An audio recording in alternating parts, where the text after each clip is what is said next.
안녕하세요, 친구.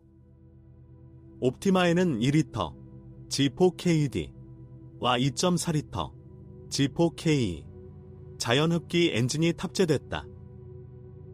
유럽인들은 2리터 자연흡기 휘발유와 1.7COD 디젤을 사용할 수 있었습니다.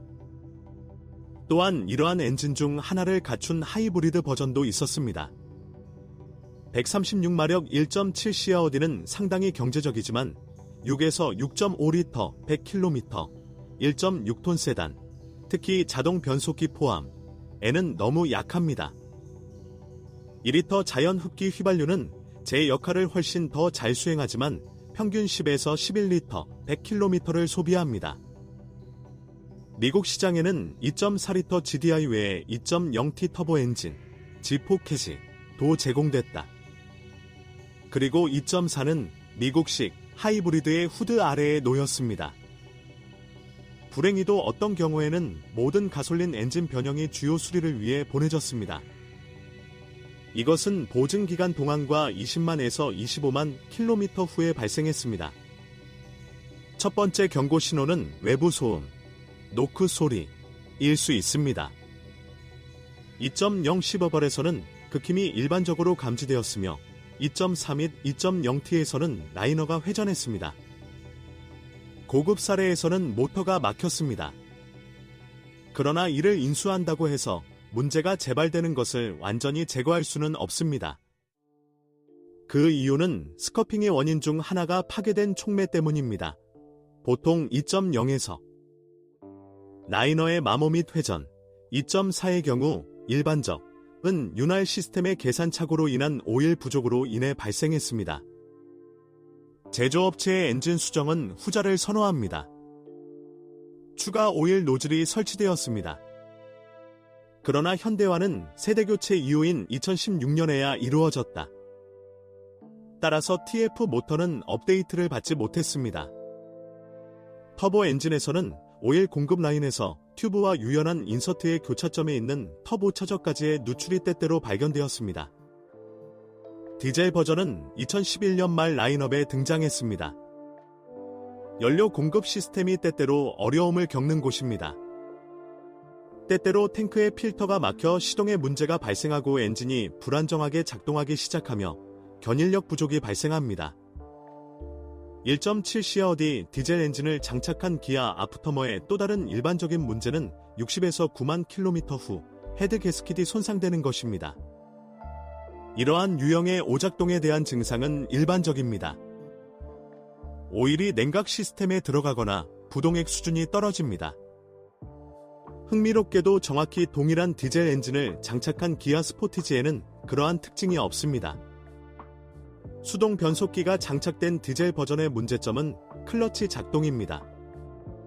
딜러는 처음에 클러치를 교체했지만 나중에 조정할 수 없는 클러치 마스터 실린더가 원인이라는 사실이 밝혀졌습니다. 예를 들어 기아 스포티지에서는 조정이 가능하므로 문제가 발생하지 않습니다. 결함은 나중에 수정되었습니다.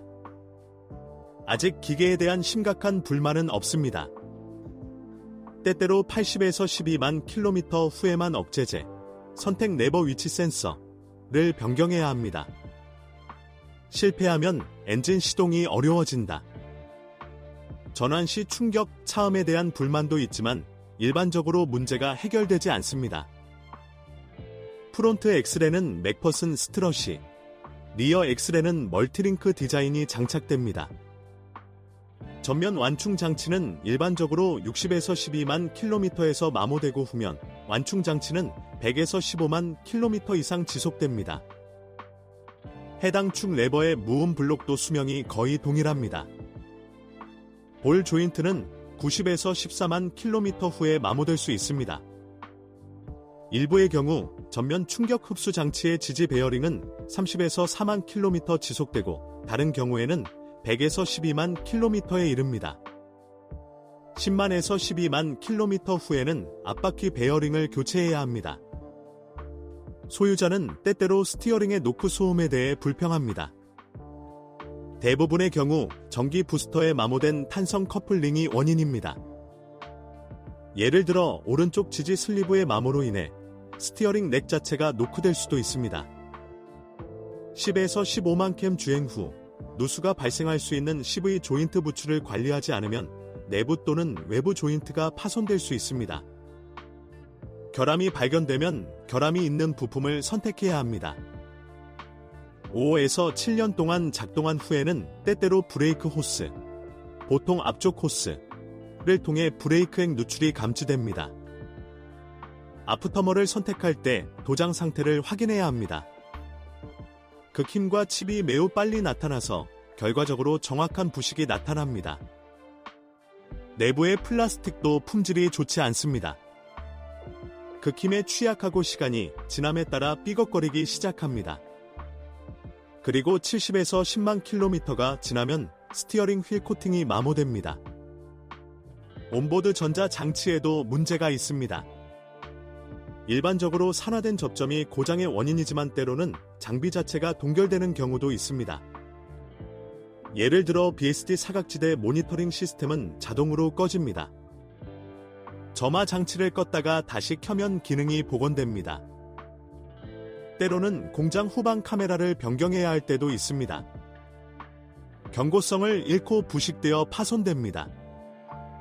스타일이 변경된 모델의 경우 후방 조명에서 습기가 누출될 수 있습니다. 이로 인해 보드의 접점이 산화되어 LED 백라이트의 일부가 꺼집니다. 다행히 일부 장인은 분해 후 기능을 복원하는 방법을 배웠습니다. 다른 모델의 오작동을 알고 계시다면 꼭 적어주세요.